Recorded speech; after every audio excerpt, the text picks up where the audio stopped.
and welcome to episode 700 of Longbox Heroes, the Lamborghini of comic book podcasts.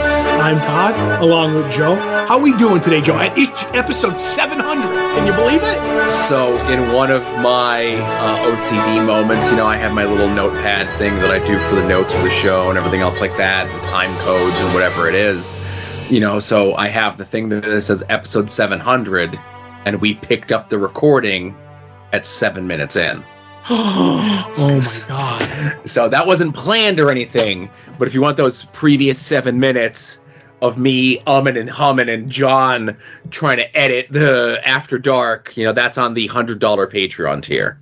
Oh, you know what? We could make some sweet money with the cutting room floor stuff. Now, Skype does get rid of it after 30 days, but I think there's a couple months where we can go back. There's like a half hour worth of stuff at the beginning and ends of shows that are just not fit for human consumption, Right. Me completely misunderstanding things. A whole bunch of fun. But luckily, it's one of those things where we have the conversation, we go back and forth, and we're like, all right, are we done? We're done? Okay. You go. And if it's something that I did, it lives in my head for the rest of my life. If it's something you did, just so you know, I forget about it immediately. Oh, okay. See, I'm the opposite way, Joe. Oh, you hold on to my stuff too? Oh, no, I hold on to my stuff. I could give two somethings about yours. So listen, it's the 700th episode. I was almost going to say we should get one swear each. Ooh. But we're not gonna. We're not that show. We're not. You bypassed yours, but I will say my swear would have been about how much news we have this week, Todd. Oh, since we've been off 2 weeks? Oh, boy. A certain TV show is returning. All kinds of new projects for creators. Joe, one company is still holding the line. I'll say that much. Collection news. A property that is near and dear to Joe's baboon heart is getting a comic. And everything else that happened in 2 weeks. It's just crazy. Bunch of conventions. The latest edition of My Walk Down Lois Lane with our good friend, the lovely Beckie. And we may find out why she's so lovely. 5'4" she wishes, I'll say that. Oh my God. What we read last week, Avengers Twilight #3. What we're looking forward to this week. Todd and Joe have issues where we reread Gail Simone's Secret Six in its entirety, and this week it's Secret Six 3 from the miniseries.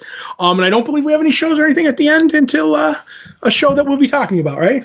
Right, and let's start right with it. And again, I was told that I mandatorily have to give credit to listener of the show, recent joiner of the Patreon, my good friend David. But they finally announced the release date for season 4 of The Boys, and that is going to be on June 13th. They've been releasing a little bit more teaser stuff that I'm not watching because I don't want anything spoiled. Apparently there are some new characters, both introduced in the Vought High show that I didn't watch, and just new characters in general. Right, River Vought is what I call it. Right. But yeah, I'm excited. It's still 3.5 months away or whatever it is, but it's nice to have a date. It's nice to put it on the calendar. I'm excited. This is, one of those instances where I don't think it's an argument. I think you could safely say that the silver screen TV, whatever version of this you want, has far surpassed the comic. Oh, without a doubt, it's surpassed the comic. I tapped out in the comic. I will not. They're going to have to run this show into the ground to get rid of me. Mm-hmm. I'll say this. I'm really looking forward to it coming back. If you have not, because like you said, you don't watch trailers or any of that stuff. If you haven't, I highly recommend following the Vought, like all that stuff, the Twitter stuff. I do. Because whatever it is, it's all supplemental material. Everything that I've ever seen over the last couple of seasons that they do with the Twitter thing, it's nothing that they've ever used in the show. You know what I mean? So it's all good stuff. And it's all of the quality of the show. And it either makes me angry or laugh, whatever they do. And the best part, too, is and they always say never read the comments unless you're reading the comments to VOT stuff, because people will answer the stuff in character, like people who are like, yeah, I'm pro Homelander and Starlighter is a loser and, is a liar, and the hashtag. And I'm like, this is the best. The best. Cracks me up every time. And this is going to set a high bar for season 4. But I honestly believe every season of The Boys has gotten better, which is a rarity in TV. Like the last one was just so amazing. The twists and the turns. I was hating people, loving people, all in the span of 2 episodes. It was fantastic. And like I was saying, like I do, I subscribe to the YouTube thing. I ring the bell. I follow the social media, the whole thing. But then when something comes up, it's one of those things where, like, I'm glad that I'm aware that this exists, but I'm afraid it's going to be like a spoiler. But you're saying that I should go and consume all that stuff, right? I would say so. Like when they did, I don't know if they did it every year, but there was the 7 for 7.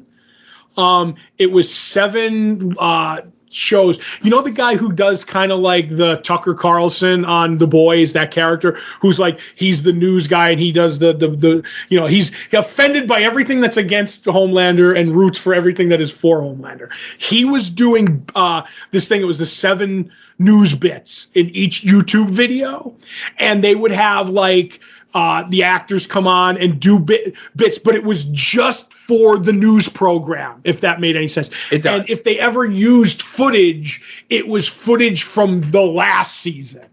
Do you know what I mean? So you weren't getting any new, and like even like your co-host Adam, we were talking about this. He loves them, and he's so Mr. Spoiler. He won't even watch coming attractions. Like when Doctor Who has like on next week of Doctor Who, he shuts it off. He's like, I don't even want to see those like 30 seconds of what might be in the next episode. But he loves those 7-on-7s or whatever they're called. Right. So let's start the rest of the news here with all the DC stuff, because it seems as though DC had the most stuff to announce, right? Right. So one, in a follow-up from something that we had discussed several episodes ago with the upcoming DC Marvel crossover Omnibuy, they're coming out. Yep. We got the listing of what's included in there, but most importantly, I guess, what's not included. And it's 2 issues in particular. One written by, the other co-written by Gerard Jones. Gerard Jones is very notorious in the world of comic books and just notorious in the world of people. Again, he is in jail currently. No, he's out. He's out. Yep, he's out as of the end of last year, the middle of last year. Okay, right. Yep. He served 4 years of his 6-year federal prison for distribution and possession of illicit materials, let's say. And since there was the rumblings of this even before he was convicted, DC and a lot of other publishers were doing their best not to publish his stuff so that he's not getting any sort of royalty checks. Now, does that stink that it's not complete? Does it stink that like people like Howard Porter and the artists and Jeff Matsuda on the books that are not being included aren't getting a cut of the royalties? Yeah. You know what? I wonder though, Joe. Wonder if like could they not have those issues and just say, hey, we're just going to pay the artists? So that's what I was thinking. Is that they get a cut of the money? Yeah, I'm sure they're going to get something. Right. But it's probably not as much it would be if the thing was actually published in there. But I'm sure they're going to make good to the folks that are losing out on this. Right. But you got to do what you got to do, man. Like kudos to the publishers that are like purposefully and knowingly not attempting to put money in this person's pocket. That being said, I probably just my OCD, and I get why they're doing it. And I don't want this omnibus because that was never up my alley. We talked about the amalgam stuff not being for me, but I kind of don't. I wouldn't want it because it's not complete. But I get why it's not complete. Do you know what I mean? It's like, oh well, if you're gonna have everything but those 2 issues, then I'm not buying it. But I also get why. So I'm not gonna quibble about that. But. Right, and I'm sure people will say, well, that's just going to raise the secondary market price on the 2 books that are missing, and that's correct. But secondary market price ain't going to put any money in Gerard Jones's wallet, Exactly. Right, and so that stinks if that's going to be a sticking point for you for getting that omnibus, right? Mm-hmm. But another one that you had pointed out to me, this is something and. It wasn't on my radar because I'm not hip or with it on the young adult graphic novels that DC is doing. Because again, they're trying, right? And they had one. The first one that was scheduled, or the next one that was scheduled to be coming out, was going to be a Starfire one that was supposed to be coming out in the summer, and DC went ahead and canceled the solicitation for it. Now it is being resolicited for November at the end of the year. But, it's another, there's nothing nefarious going on here other than DC's usual failures when it comes to putting out their own materials. You never know. Maybe, could be other reasons. You don't know, but I'm probably going to go with that one. Yeah. Hey, Marvel's had a few failures too, so don't pick all on DC. Now, speaking of some other imprints, and like I said, DC is definitely trying to get some stuff out. We'll get to some of Marvel stuff here, but all the DC stuff is kind of lumped together here. We talked before that Elseworlds is officially back. Of course, it's mostly Batman stuff. No surprise there. But at Comics Pro at Emerald City Comic Con, as we talked 2 weeks ago and said, like, oh, Emerald City Comic Con, it's like the beginning of convention season. And there was so much news that it was announced. A lot of this might seem old to you, but we're still going to go through it all. But they essentially announced what all the stuff that's coming out through the Elseworld imprint is toward the end, up to the end of the year, right?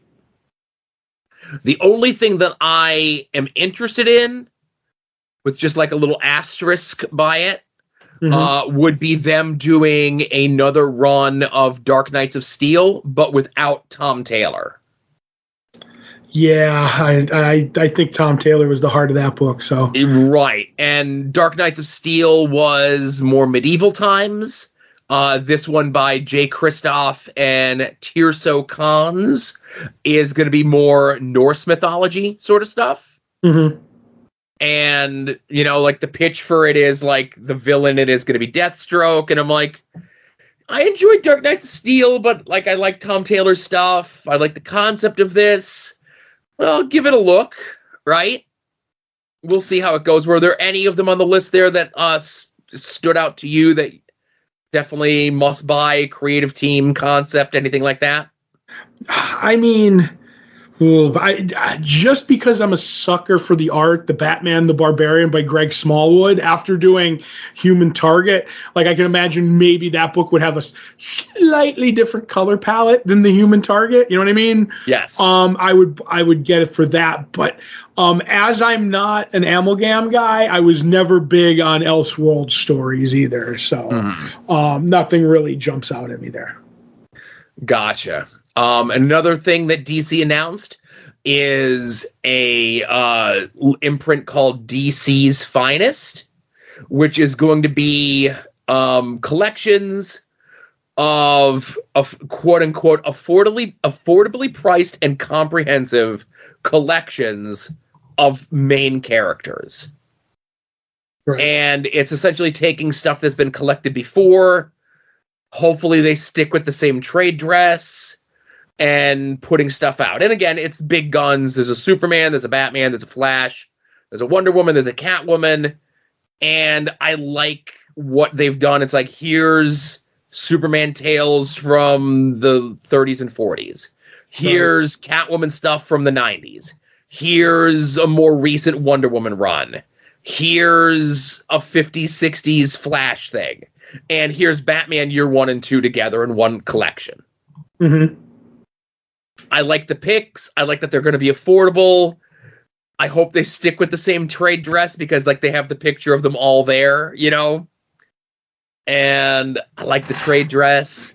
I would buy that, even though I own Batman Year One in like every way possible. But the fact that it's Batman Year 1 and 2 together, I'll probably buy that again. Right. Do you have the Absolute? So I have Batman Year 1, I have it in like the Frank Miller Batman hardcover. Mm-hmm. I have it in the Absolute. I have it in its own separate trade. I have the single issues, and I have it digitally. That's just crazy. Who would do something like that with issues? I can't understand that, Joe. I really like Batman Year 1. It's like, yeah. Joe, have you seen my Justice League International collection? I have.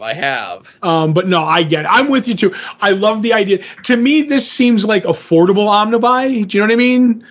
That are soft cover. I'm with you on the trade dress, and I can kind of see what they're going for. Obviously, like the 56 to whatever is like the Silver Age Flash, and here's all his early issues. Here's all Superman's first appearance, and it's going to be a mix of old and new. I just hope that they do more eclectic stuff that might, like grab people. Like, I'm buying the Secret Six omnibus, and I'm buying the Hitman omnibus, but I think these would make like stuff like that too. Do you know what I mean? Like stuff that's amazing and harder to find. Like, give me Hitman, Secret Six, and Jonah Hex in these collections, and I would buy them immediately, if that makes sense. Yeah. And other stuff. I mean, I could do a whole list of essential DC stuff that should be in print all the time. I have a feeling we're gonna get like the first however much of the Jeff Johns Green Lantern run is gonna get collected. Jeff Johns Flash. Unless they're mad at him for not finishing JSA, but anyway. Or it's getting there. It's now on a tri-monthly schedule. He's gonna try and get it out eventually. Yeah. But it'll be interesting. Like, I love the selection for the first wave, heavy hitters, notable things. And just as I'm kicking myself, this is one of those things that I just put on my like wish list for myself. Again, going over the news, this is what the episode is going to be this week. Whatever. It's episode 700. That they just released this week like a hardcover collection of the Superman Emperor Joker storyline. Right. Which is one of the most unheralded Superman stories of the early 2000s. I'll take your word for it. Never read it. Yeah, it's got beautiful Ed McGuinness art. It's written by Joe Kelly and Jeff Loeb. It's like 8 issues, or it might be there's like 9 issues because there's the one shot, and then it goes through the 4 Superman titles, and it's really good. And it's one of those things because I don't look at the previews, and I'm not in a position these days where I can be like, oh well, I already own the single issues, and I would have bought the hardcover if I knew it was coming out. What do you think this is? Batman Year 1? Exactly. It's no Batman Year 1. Mm-hmm. But speaking of DC, we've talked here before how event fatigue. It feels like it's it has been event after event after event, but we really haven't felt it until recently. Until creators that we like are doing the events, right? And then when the event comes out, we're like, well, we could pick and choose. Like, if it's a Titans book and they're doing an extra like Beast World book, I can get Titans and I can get Beast World because they're both written by Tom Taylor, but I don't need to get the extra stuff because it's not written by the main guy who does the book, right? Right. Well, DC must have been listening because their next big event, which is going to come out officially announced with the Free Comic Book Day issue that comes out in 2 months, it is a crossover event called Absolute Power. And it's going to be written by the creative team on Batman, Superman, World's Finest, Mark Waid and Dan Mora. And if that wasn't all, every issue of the crossover, which includes the one-shot, the 4-issue mini, and all the ancillary 3-issue minis are all being written by Mark Waid. I wonder if that's why he's leaving Shazam. This month is his last issue of Shazam, by the way. Yep, we got the Creeper in it, but that's gonna. I gotta get them all. It's Mark Waid, right? This is the Pokemon of comics right here. I gotta collect them all. But yeah, I'm with you. I'm like this, and I'm hoping that this will be like, because I haven't done the math and gotten to the date. Maybe this is like a 5th week thing where they, just plug that in. We won't get all the other DC books. Like, some DC books will go down for a little bit. Yeah. So hopefully I don't have my regular 20 issues of DC Comics that month. And then on top of that, all the Dan Moore and Mark Waid stuff. But if that happens, I guess I'm just going to have to dip into the till and not pay the light bill for a month. Well, it's one of those things where all of those JSA miniseries are ending like this and next month. Right. So I get a reprieve in like May and June, and then it just picks right back up in July with all of these. Yeah, unless something is in there that I missed, but we'll see. Yeah. So looking forward to it. Again, I don't know. Mark Waid writes good comics. Why are you stealing my money? Yeah, because they like it. They like our money. Yep. Lastly, DC, and this is going to transition into the Marvel stuff, is at Comics Pro, they also announced, when pandemic happened and DC left Diamond and they went to Lunar, one of the things that they did was they started having their books ship and allow the stores to sell them early on Tuesdays. Mm-hmm. As of this summer, DC is going back to everything on Wednesdays now, starting in July. Right. Didn't affect me, but I would always have to say on the show here, it's like, Tuesdays and Wednesdays, because that's just the way that comics are now. I'm glad that it's going back to the way that it was. So your takeaway from this is you're glad it happened just so you don't have to say Tuesdays and Wednesdays anymore? You can just say Wednesdays? How does this directly affect me? Gotcha. Now I won't go on Tuesdays and Wednesdays. Now I guess I'll just have to go on Wednesdays. Right. But speaking of which, a lot of the other, we're talking about distributors. We're talking about Lunar. Diamond announced that they are changing their shipping for retailers in the U.S. that are serviced by UPS. They're lowering the price. They're doing a smaller handling fee. They're really trying to work with the retailers here because now that there's competition where you have Lunar, where you can get a lot of like your non-Marvel books through them. You can get your Marvel books and other stuff through Penguin Random House. Mm-hmm. So it's good to see Diamond being proactive to try to help the retailers to keep their business.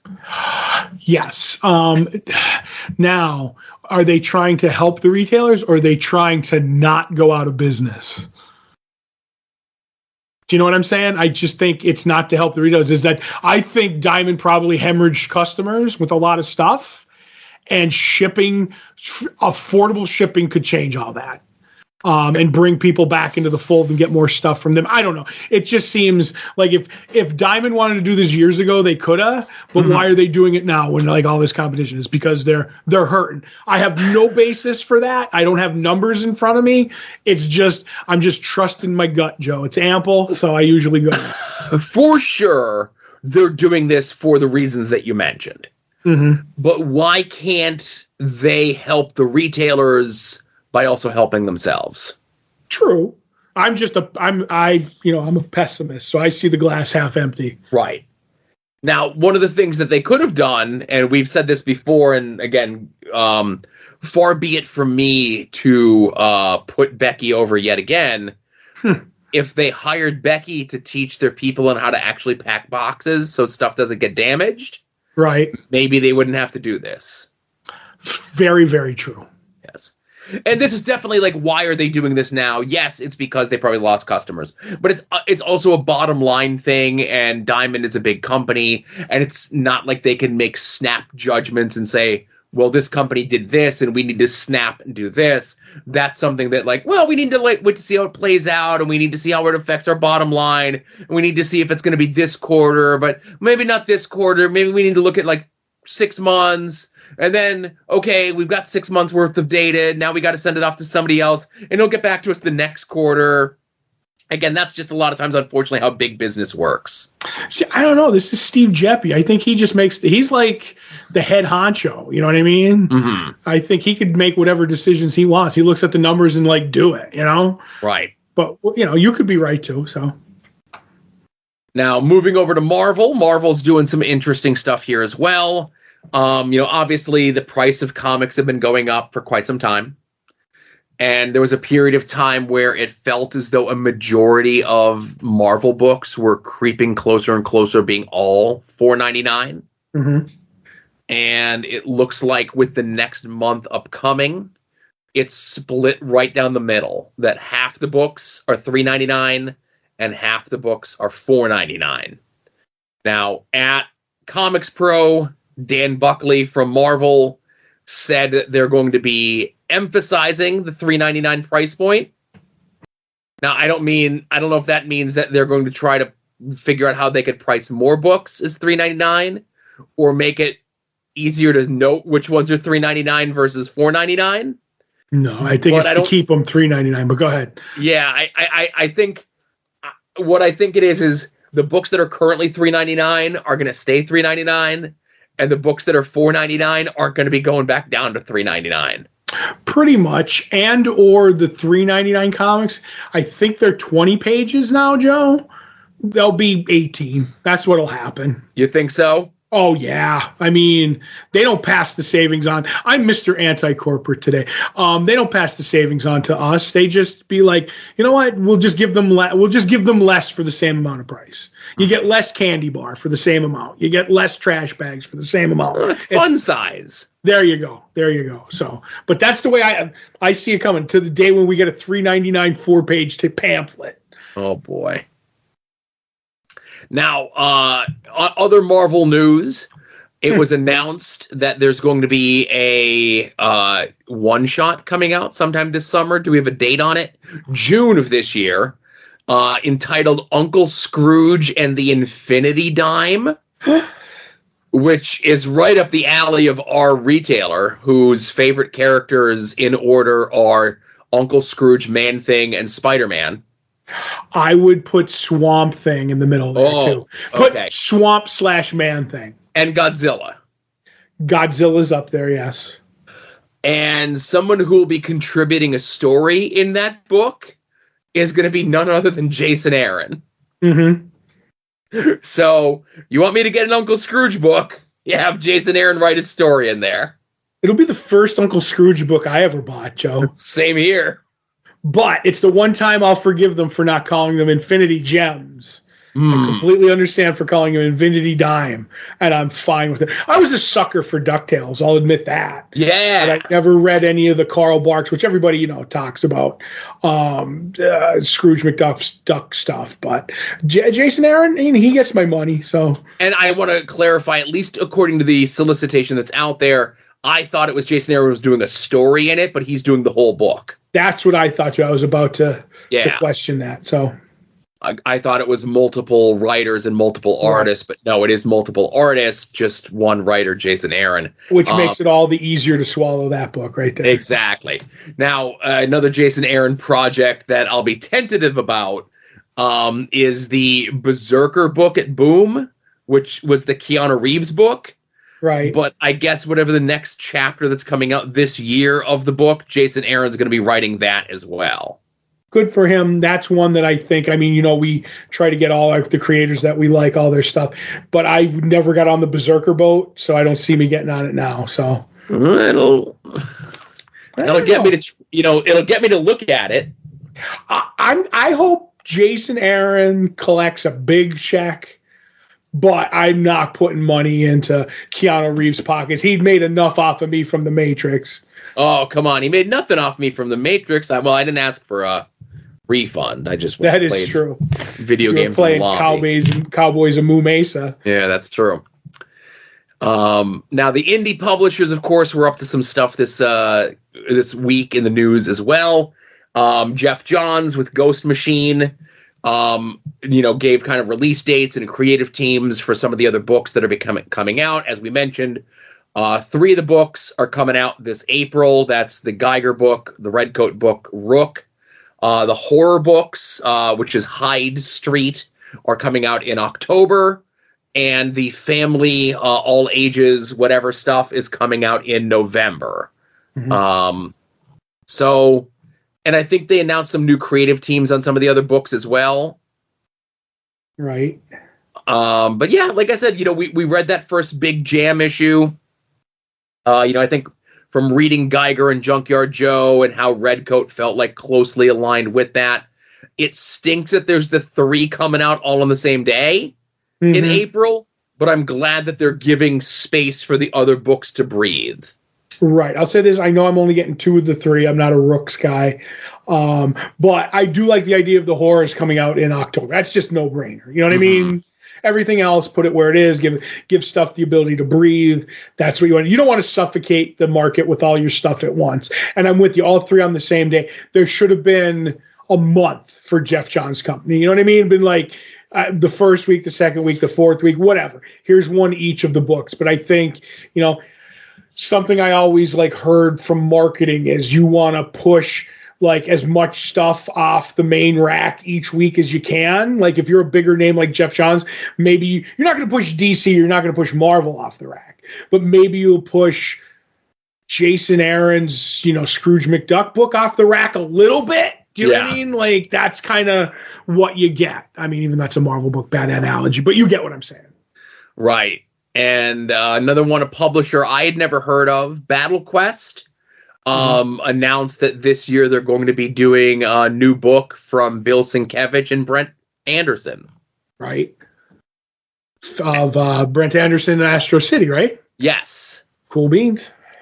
So they got a bunch of stuff announced, but obviously those are the 2 big heavy hitters. And I don't know, that's pretty big, heavy, and hitting to come out of the gates with, right? I agree. Yeah. For me, specifically for me, is that Ahoy Comics, a publisher that I enjoy quite a bit, announced through every media outlet that you possibly could see that they are going to be doing a 5-issue miniseries of The Toxic Avenger. Oh, boy.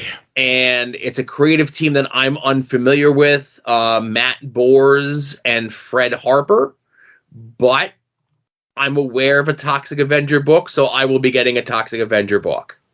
I'm aware of a Toxic Avenger book, and you will be getting a Toxic Avenger book.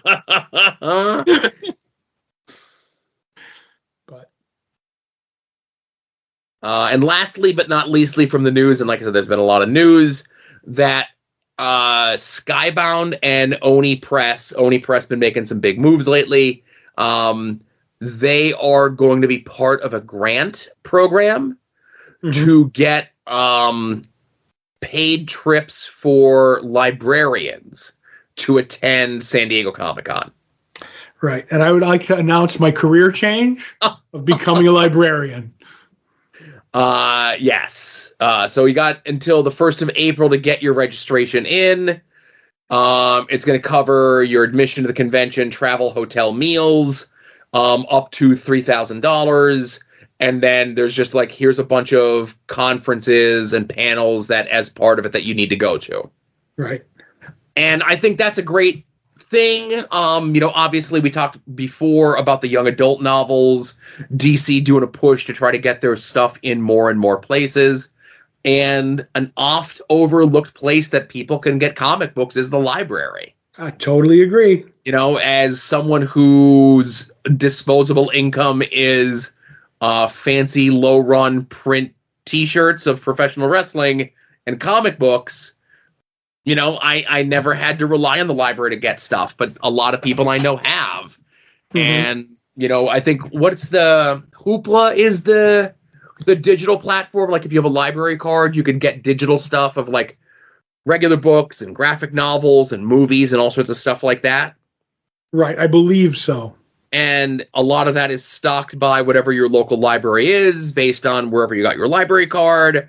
And who puts that stuff in the library is the librarians. And if this is a way to try to get librarians to stock more comics, graphic novels, that sort of thing, I think is a great idea, kind of cater to an untapped market. And this may be something that becomes something that happens every year, or they try it once, they see it fails, but, the answer is always no if you don't try. Right. Do or do not. There is no try, Joe. There you go. But I think that covers everything from the news, right? I'm winded from that news segment, Joe. All right. I'm winded just because I had to pick up my pen, but... Is your tan hurting you from your vacation? No, it is not. Okay. It's got a nice base. But speaking of traveling, speaking of getting out, there are some conventions this weekend. There's the Awesome Con in Washington, D.C. We got some folks there, the aforementioned Jeff Loeb, Craig Rousseau, Art Adams, Mark Bagley, Ron Garney, Yannick Paquette are going to be there. More of your standard straight-up comic book convention, which I always love. And a big one this weekend, Planet Comic-Con in Kansas City, Missouri. Mm-hmm. Heavy hitters of all heavy hitters at this one. Jason Aaron, Simon Bisley, Cullen Bunn, Amanda Connor, Jimmy Palmiotti, Glenn Fabry, Doug Mankey, Francis Manipool, Edward R. Riso, Mark Wade. Did I mention Kevin McGuire? Kevin McGuire. Big one. And listener of the show, friend of the show, Kevin Church is going to be there. I know he's volunteered at this convention in the past. Mm-hmm. I think he's volunteering again this year. If you see him, go say hi. He'll have a name tag that probably he'll have a tag on that says his name if he's volunteering. If you're going to this convention, you're listening to the show, go up and say hi. We all listen to the same show. We're all friends. Couple of things. I may have to hit him up. There's somebody at the con here I want to get something for a gift for somebody. All right. So maybe. And I'm shocked that they got Jason Aaron. He only lives in Kansas City. And do you know how I know that? How do you know that? Because when we were talking one day, years ago I met him, and he's like, he's like, talk about football. We're talking about football. He's like, yeah, so I live in Kansas City, and I'm like, blah, blah, blah. We talk a little bit. We talk more about football, and I'm like, yeah, you're a filthy Chiefs fan. I'm a, Raiders fan, one of my 31 rivals. He's like, whoa, son. I'm a Pittsburgh Steeler fan. I guess he's been displaced and moved to Kansas City, and he made sure to shut me down when I called him a filthy Kansas City Chiefs fan, but I don't know what's worse, so that's all. I think they're both the same. They are. They're all terrible. Right. They're all tied for 32nd place as the biggest rival of the Raiders. Yes, definitely. Everybody's tied, Yes. But of course, the links to these conventions will be in the show notes, along with information about the soon-to-be-named network at soon-to-be-named-network.com, soon-to-be-named-network.tumblr.com.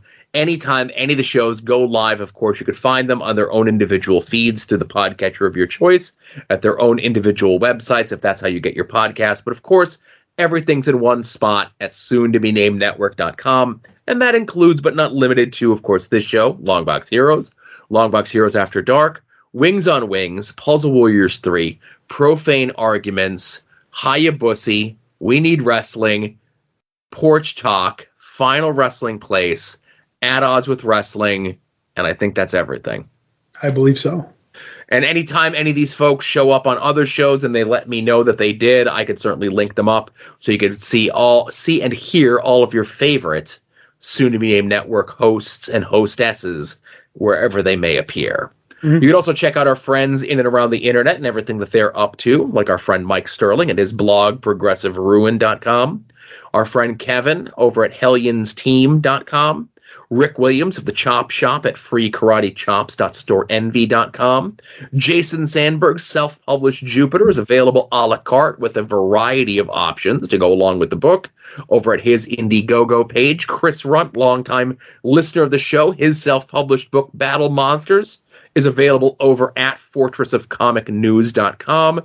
Our good friend Davey of the band Cave People, he has his own self-published comics that you can get in print or digitally. I think those print copies are starting to shrink, but you could go check out cavedomaincomics.com to find out what Davey's got left available in stock.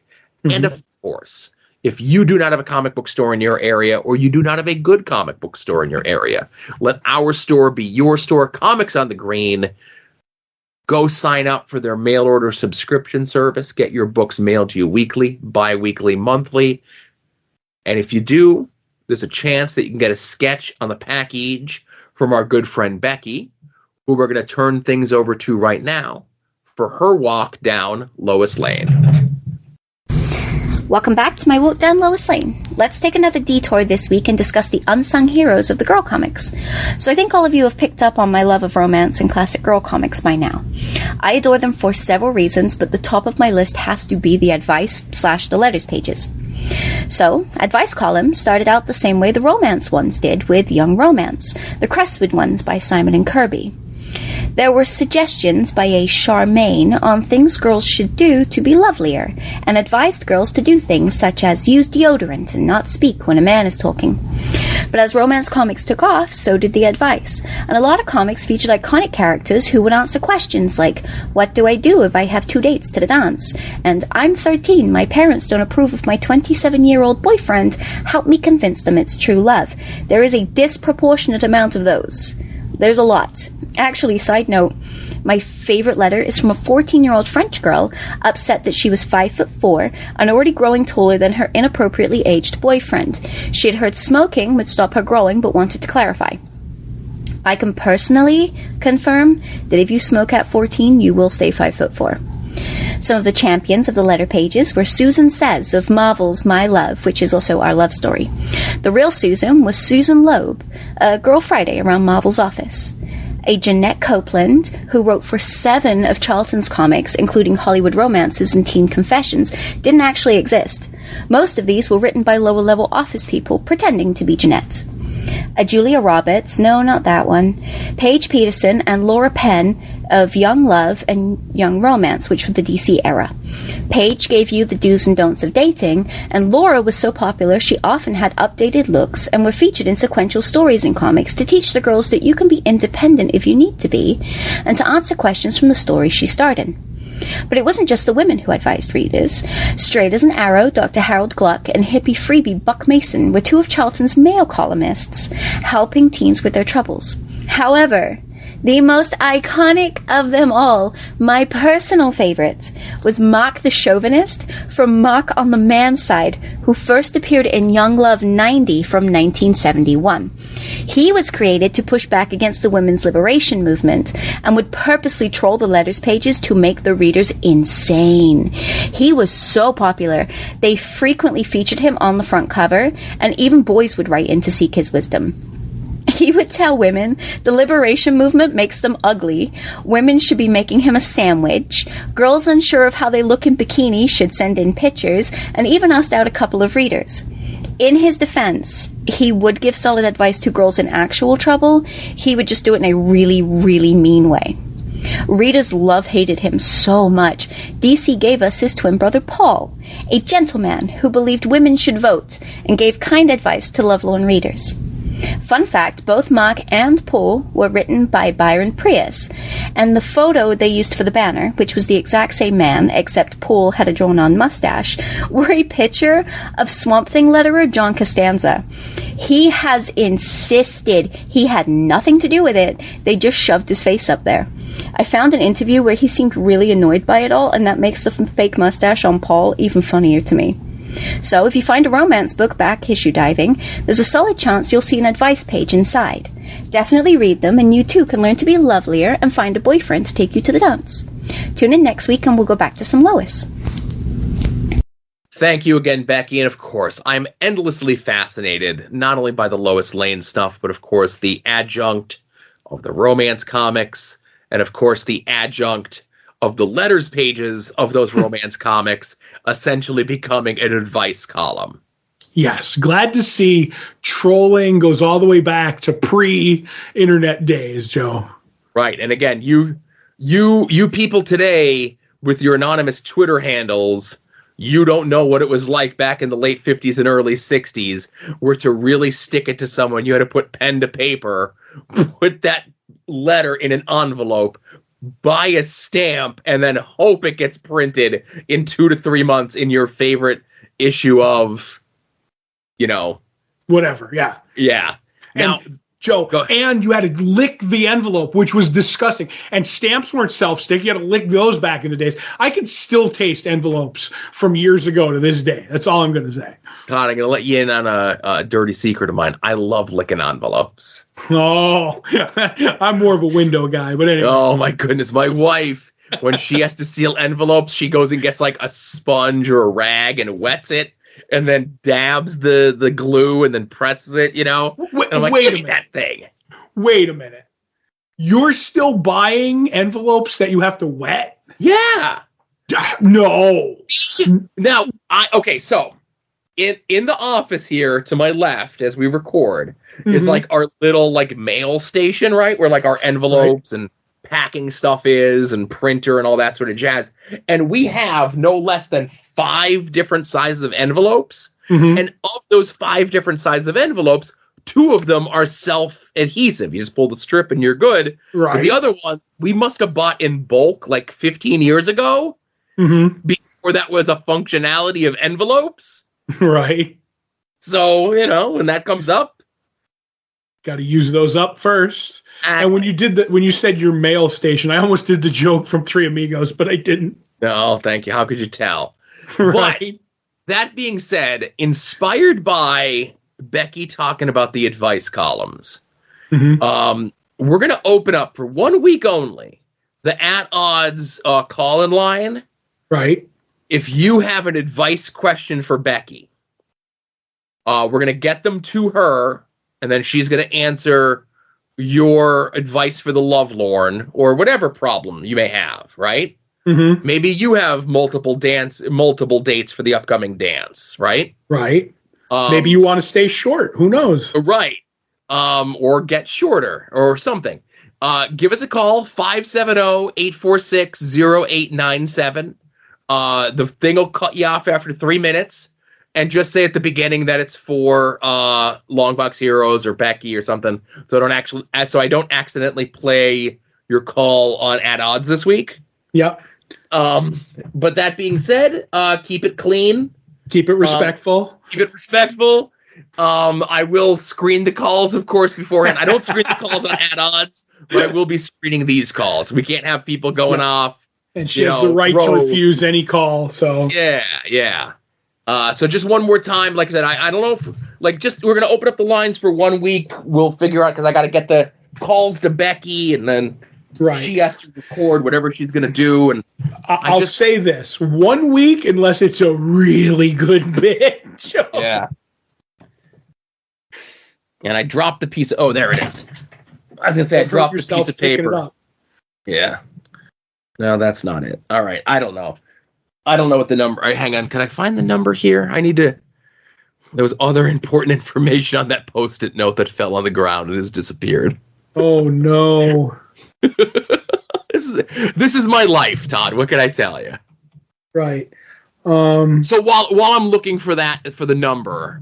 Is it 570-846-0897? It is. All right. I have it in here because you sent me a text from it. Okay. You got to test it out.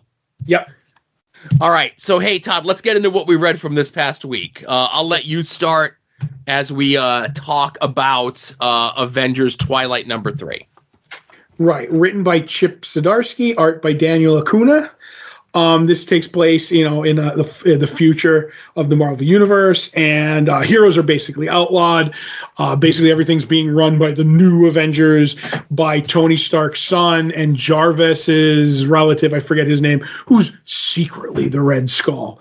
So the heroes are basically underground. Cap's back. He has his super soldier formula in him, and he's like, well, we know about Tony. Tony's still alive. I got to go get him, and I got to do a rescue mission. He doesn't want people like Miss Marvel, who he's trying to recruit, or other heroes coming with him. He figures it's too dangerous. So he's going to go off on his own, but he ends up talking with this one person whose name is Tyler, and he's like, do you understand how to break through all the technology? And he's like, no. So he ends up taking Tyler along, but before they go, he's like, I got to do one thing, and he sends out this transmission, which is maybe he calls it a Hail Mary, a last gasp prayer for, help. We'll see. And he goes, and along the way, he breaks into the place. He meets up with the new Bullseye who we met last issue, and maybe there's more to that. And who's turncoats and stuff like that. And they're gonna go get Tony. And then young Tony's son shows up in armor, battle happens. Maybe Captain America is reunited with an old friend.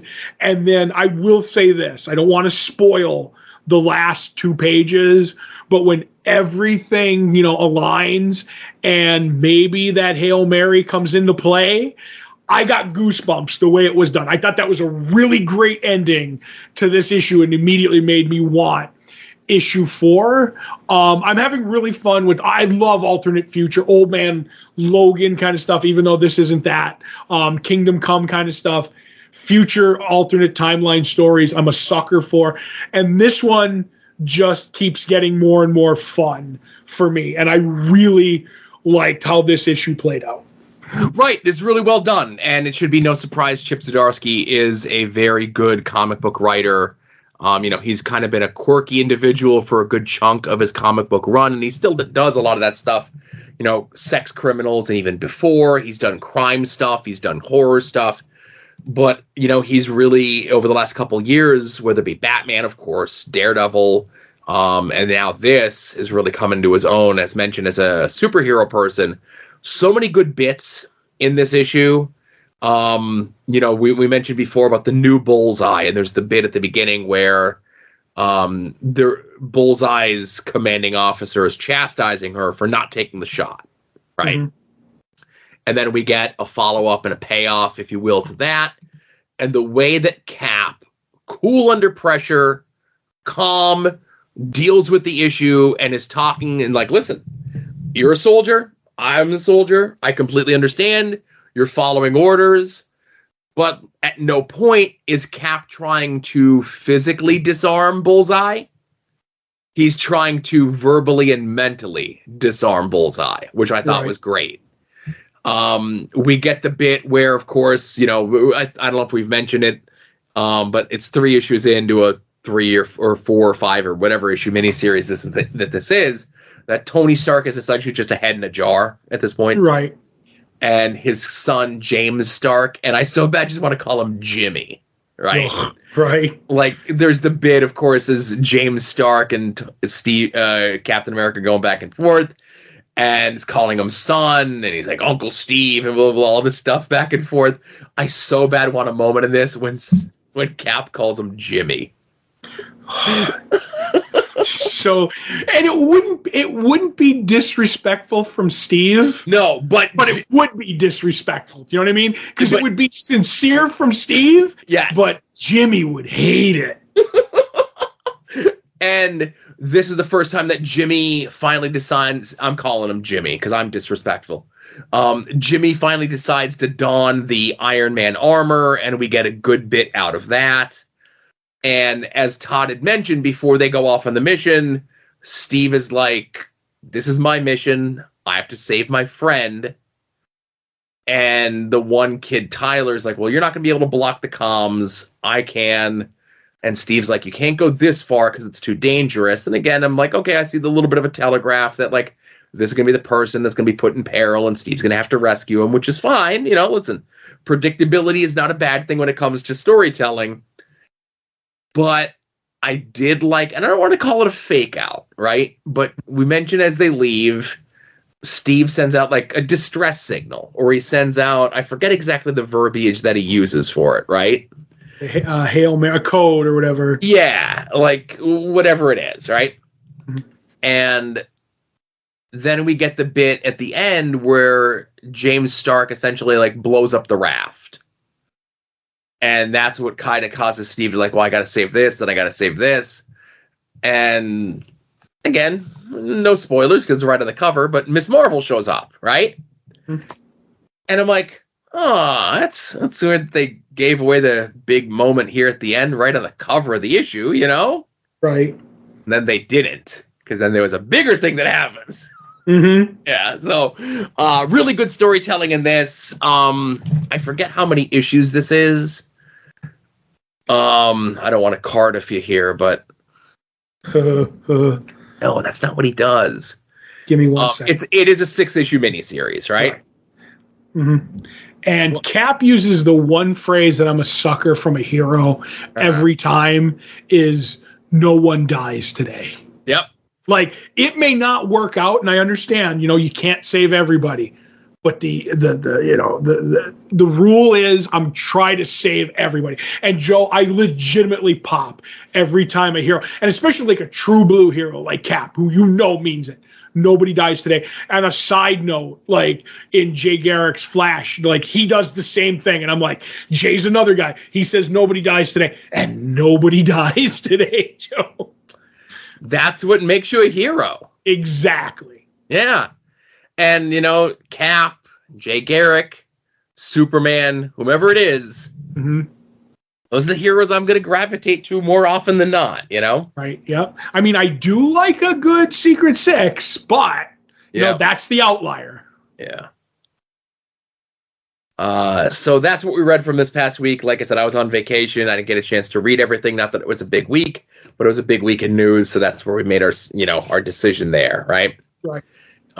So if you head over to longboxheroes.com, every Tuesday we put up the pull post, which is a link to all the books that are coming out this week, whether you get your books in print, whether you get them digitally, whether you get them sent to the store, or whether you pick them up at the store every Tuesday and Wednesday, because that's how they do things until this July when it goes back to normal. Be forewarned, be forearmed, know what's coming out this week. Todd and I attempt to guess what the other is most looking forward to coming out this week. Todd is currently in the lead over me with one correct guess. And since I went first in episode 700, I'm looking over your list, and it's so hard. There's so many good things. Is it Pine and Merrimack #3, Joe? It is Pine and Merrimack #3. That's the book that I'm most looking forward to, the current Boom Studios Kyle Stark's crime book. We got a lot of information in issue 2. Let's see where issue 3 takes us to. Mm-hmm. Now, I'm gonna roll the dice here. Okay, I'm a gambling man, right? Yeah. Opportunities abound with you. All right. I'm gonna say the book that you're most looking forward to coming out this week is Blue Beetle #7. It is Blue Beetle #7, Joe. That's right. I mean, come on, Pine and Merrimack's, Kyle Starks. But when I found out that they were kind of doing a tribute to like the old JLI and Keith Giffen and, just all that stuff in this one issue, because I have not bought any of the other Blue Beetle issues. And then they're slapping the cardstock Kevin Maguire cover on it. Yep. Oh, boy. I was like, this goes right in my JLI / Kevin Maguire box. So. And I'm looking forward to, I don't know if it's a 2-part or whatever. If it's a 2-part, I'll buy it. But I love Kyle Starks. But nostalgia, man, gets me every time, Yeah. And again, it's kind of not advertised, but it's been, non-spoiler reviewed that this is like the Keith Giffen tribute book, like you mentioned, So. How could you pass it up? I am a regular reader of Blue Beetle. It's good. Not great, but it's good. But this is definitely going to bump this issue to the top of the pile to read and talk about for next week, Right, especially since I picked it.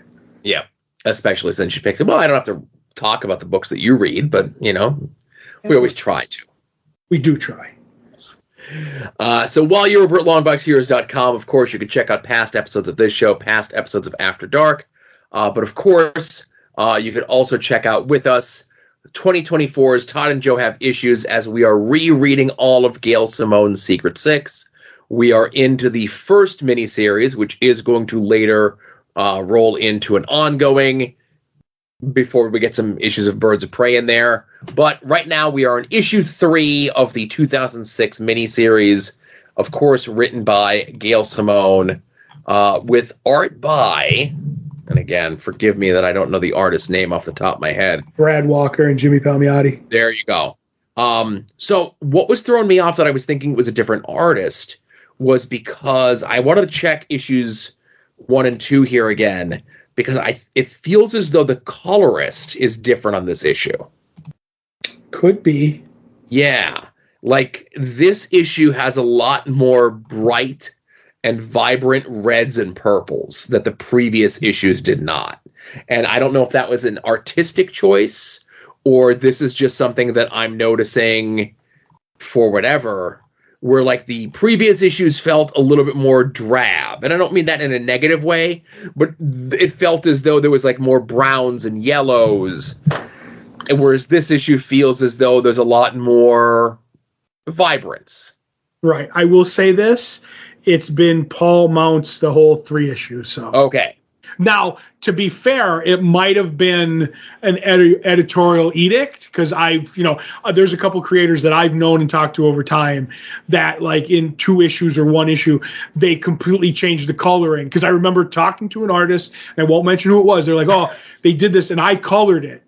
And Dan Didio told me he hates the coloring in 1 and 2. We have to change it for 3. And it changes in 3 because he didn't like it. That might have happened here. Gotcha. So we pick up from issue 2, which ended kind of on a cliffhanger of Dr. Psycho visiting Ragdoll in the hospital. Mm-hmm. But that doesn't get followed up on here. Or does it? Maybe.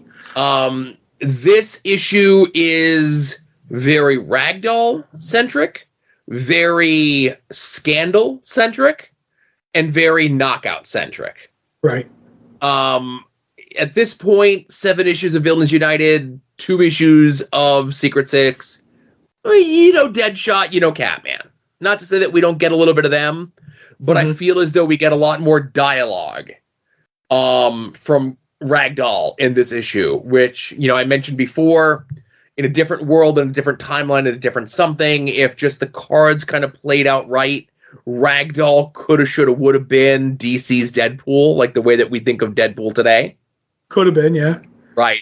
And a lot of that dialogue shows up here. Like there's a bit where Catman sees him in the hospital and Ragdoll is just like matter-of-factly like, Catman's like, well, you got to be careful. We got to get you out of here. There's been some attempts on all of our lives. We really should go. And Ragdoll's like, one of the nurses gave me their number when she found out that I was multiply jointed. Mm-hmm. And then as Catman is ushering Ragdoll out of the hospital, he's lamenting that he'll never get a chance to show her, Mm-hmm. And that's fun. We get I feel as though more cementing of Scandal as the leader of the group.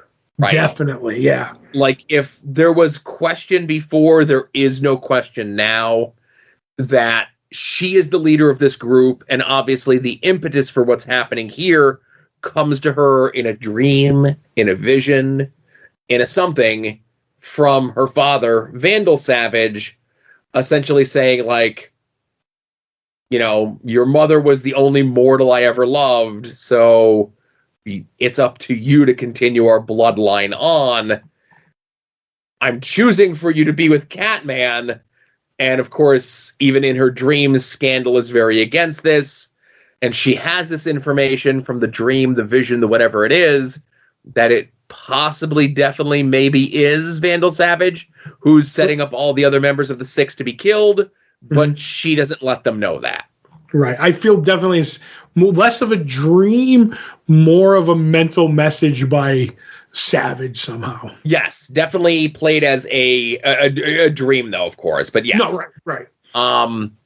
We get more with Mad Hatter, and I mentioned last time, I think Mad Hatter gets more character, more fleshed out, more three-dimensional in the few appearances of Secret Six that he appears in here than he has ever gotten in every Batman story that he's ever been in. Right. I'm just going to say there's a bit. Well, obviously Knockout feels better because she has like Apocalypse, regeneration. So I was saving that for last. Oh, I'm sorry. But no, I get you. Go ahead. So like she comes out of the shower and walks through the room, as the day Darkseid made her, kind of a deal. And they're all looking at her, and Mad Hatter wants nothing to do with it. And obviously Deadshot's the one who calls him out. He's like, you don't even flinch. And he's like, Jan, was she wearing a hat? Talk to me again when she's properly clad. But also while he's doing that, he's putting hats on food. And Deadshot's the only one. He's like, really? Like, am I the only one? Like, I know we're all, like, we have Ragdoll on this team. That guy's nuts. So fun.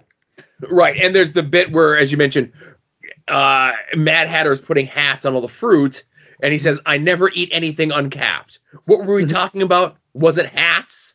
Again, very one-track mind, but then there's the bit where it's like, all right, Hatter, we got you here, we're ready to go, and unfortunately, because he's a crazy person, and whatever affliction he has, he ends up not being able to help because he's having a seizure. Mm-hmm. Yes, he's frothing at the mouth and whatever. Yes. And I'll say this, I share that in common with Mad Hatter, of course, our obsession with tiny hats. That is true. That is true. Do you put them on fruit, though, Joe? I do not. Is there a DC villain specifically who is obsessed with bad wigs as well? Because if there is, I've just created him, and I've got a pitch ready to go for someone, right? There you go. Yep. Now, as you had mentioned, Todd, of course, kudos to artist Brad Walker and inker Jimmy Palmiotti. We get the bit at the end of issue 1 where there's the tack. Knockout sacrifices herself, or so seemingly, to save Scandal, and she's just a burned husk. She's in a full body cast. And, of course, because she's one of the... Is she a Fury? I believe so, yes. Right. She's a Fury, so she's able to fully regenerate. She busts out of the cast while Scandal is at her bedside sleeping. She gets up, she takes a shower, and then just casually comes out and takes the breakfast that Deadshot did not want to eat, right? Mm-hmm.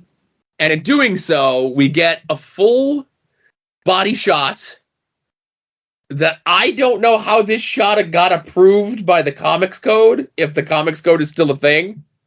Mm-hmm. Because this is maybe one of the most risque-est thing, and I am no prude by any stretch of the imagination, things that I have seen in a mainline superhero comic in quite some time. Right. I'm with you. It's not so much the top. I've seen that done a million times with the hair hanging down. Yes. You know what I mean? I've seen that. Boy, oh boy. Below the equator? Yes. That's gratuitous. Doesn't bother me. No. Doesn't bother me. I'm with you. It's one of those, did somebody just think they were wearing a flesh-colored leotard? Or was there like a line that was there that when it went to print, somebody just erased? Mm-hmm. Yeah. I'm with you. It's a good page, though. Good page. Yes. But that being said, we get the payoff to the bit that was at the end of issue 2, with Dr. Psycho going to visit Ragdoll in the hospital bed. It finds out that he put a post-hypnotic suggestion in Ragdoll's head. When they're on the mission to find out who's after them, Ragdoll gets a phone call. Now, granted, I wouldn't be allowing any member of my team to answer the phone while we're on a secret covert mission. And whatever it is, it, awakens something, sleeper cell, post-hypnotic suggestion, whatever it is, that Ragdoll attempts to kill all the other members of the Six. And Ragdoll is seeming like aware of it and apologetic, but unwilling to stop them, unwilling to stop him, or unable to stop himself. Right. But like I said, I think this does a really good job of getting over how deadly Ragdoll can be. Right. Because of how slippery they are, and the contortionist level, like nobody can get a hand on him, as he is trying to kill them all. Right, and I'll say this, it fits right in line with Dr. Psycho's like sadistic side, where he'd be like, all right, I'm going to put a hypnotic trigger in you, and when it goes off, you're going to know what you're doing, but you can't stop it, because to me, that's all the crueler. Do you know what I mean? Like, yes. You trying to kill your supposed friend, whatever you want to say these people are to each other, not being able to stop it and still doing it and apologizing. It's just a million times worse as far as I'm concerned. And that's like, as this book goes on, the debauchery, like just tops each other each time. And that's what I love about it. Yes. So go ahead. Oh, go ahead. I was just saying, then finally, unless you have something in there, it was a whole diversion to put the Secret Six up against the Doom Patrol. Yes. Instead of, more of the Secret Society and like some heavy hitters, even though I would say the Doom Patrol is the hero version of the Secret Six along that line of popularity. Okay. very on the same floor of the giant building of heroes, if you get my meaning. For sure. Now, last but not least, I just want to throw this out here. We talked about the scene with Knockout and the eggs and her hair, but once she and Scandal are reunited, there's 2 or 3 panels in the issue where they are embracing. Right. And Knockout's hair is drawn almost in a way like Medusa of the Inhumans' hair. Yeah, there's a couple of shots where it's a little out of control. But I love it. I think it's an artistic choice, whether it be from Gail herself or Brad Walker, to make the hair feel bigger, appear bigger, whatever, as a storytelling device of the shield, the protection, that sort of thing. Right. And I wonder how much input Gail had as a former hairdresser, too. Yes, very much because I know she was, crusading at one point to get all DC characters updated hairstyles. Do you remember that? I do. That there was a lot of heroes that had their hairstyles created in the golden and silver age, and it's like, it's time to update these. And I was like, yeah, if anybody could do it, she could, There's characters that could. Well, listen, the closest they came to giving somebody a modern look is when they gave Superman a mullet, like the thickest Kentucky waterfall you've ever seen in your life after he came back from fighting Doomsday, Right, and for his whole life, Barry Allen's had a haircut you could set your watch to. Joe. Yeah, exactly. Johnny Unitas' haircut for the last 70 years. Johnny Unitas doesn't even have that haircut anymore. Well, I don't know. Well, never mind. Because he's dead, Tom. Oh, man, when did it happen? Oh, my goodness. You'd have to send his family a card. But anyway. Yes. Anyway, great issue. Love it. Love what everything's amping up to. And next week, we're going to be reading issue 4. Yeah. Seems like there's a pattern here. Yeah. Join us. And, I think the solicitation or the pre-order on the omnibus is coming up here, like the cutoff for it, I think. Yeah, if the final order cutoff. I don't know the exact date. Yeah. But because there's an advanced solicitation for stuff that's going to come out in June, right. You're going to wait and get it from a bookshop. You could do that. But if you do, you're waiting. You got to read the last 6 months once that comes in, when you get it, to get caught up to where we are, Yep, pre-ordered mine. Can't wait to get it. So while you're over at longboxheroes.com, of course, be sure to check out our store. You can get shirts and pins and stickers. One of these days, I'm going to fix that store so that you can do it easier than just sending me an email and asking, to barter with me. Yeah. You send me some barley, and I'll send you a pin. You can make any and all of your eBay purchases through our eBay affiliate link. This page contains affiliate links for eBay. We may receive a small commission on purchases you make. You can use this affiliate link at any time you want to buy anything on eBay and support us at the same time. Yeah. But and also, starting as you're listening to this is the TeePublic sale, 35% off any and all designs in our TeePublic store, which is linked up in the show notes, of course. You can get designs inspired by this show, After Dark, soon to be named network, other shows on the network as well, and anything and everything from cell phone covers to throw pillows to notebooks to all sorts of things in between from there. And like I said, 35% off from now until Sunday. Definitely help us out there. But as mentioned, the best way that you can help us out, of course, and get something in return is by signing up for our Patreon at patreon.com/longboxheroes. As little as $1 a month is going to get you 2 bonus shows a month from Todd and myself. One is Previewing the Past, where we look at 30 years ago this month's previews catalog. We're getting ready to record March of 1994 this weekend. Also, Comic Book Oddities, where we look at some of the stranger, off-kilter, lesser-known, lesser-loved comic book properties that attempted to get turned into TV shows, movies, failed pilots, what have you. More times than not, we're doing stuff that happened in a pre-Marvel Cinematic Universe era. But most recent one that we did was the 2024 smash hit sensation, Madam Web. Still tearing up the charts. so nobody could see how bad it did. Well, that comely lass, Sydney Sweeney, even made some jokes about it on her appearance on Sunday Night Live this past weekend. I saw that. A lot of interesting skits on that show. Certainly was. I'm starting to understand why people like that young lady. It's the talent. She's multi-talented, at least 2 times talented. All right.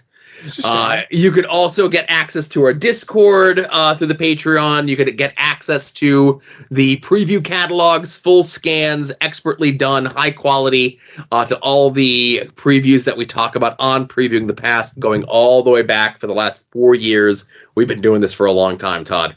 We have. Actually, longer than that, because anyway. But also, $5 level, you're going to get the podcasts 2 weeks before everyone else. You're also going to get Longbox Heroes After Dark 2 days before everyone else, so you can listen to these shows in the correct listening order.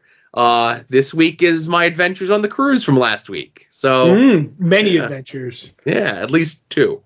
But like I said, Patreon, TeePublic Store, eBay Store. Or eBay Store, eBay affiliate link. Email me if you want a shirt or a pin or a sticker or whatever. Ask me in the Discord, all those things. As mentioned before, I don't think we have anything else coming up until the Doctor Who season starts, and we just know it's a nebulous date in May. Right. But other than that, I guess, is there anything else? No, I think that's everything, Joe. What a way to wrap up our 700th episode, Todd. Yeah, tons of news, fun and frivolity. What more could you ask? Well, what you could ask for is another episode next week, because that's exactly what you'll be getting. Don't forget, our way to 1,000. Yes. Don't forget to call in to the advice line, 570-846-0897.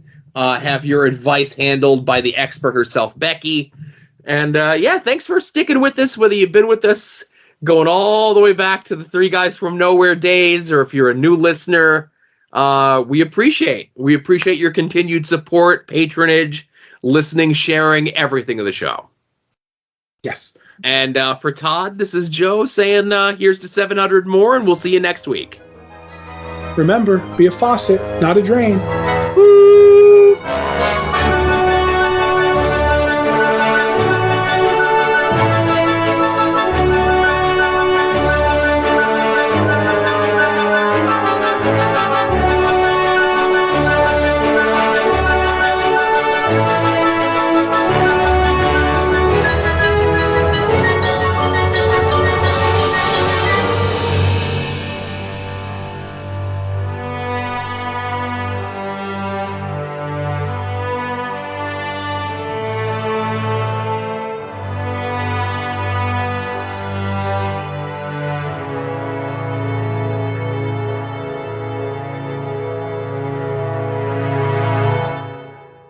You're listening to the soon-to-be-named network, the Lamborghini of podcast networks. The Rob is a Longbox hero. The Rob is a Longbox hero. He gives us five stars.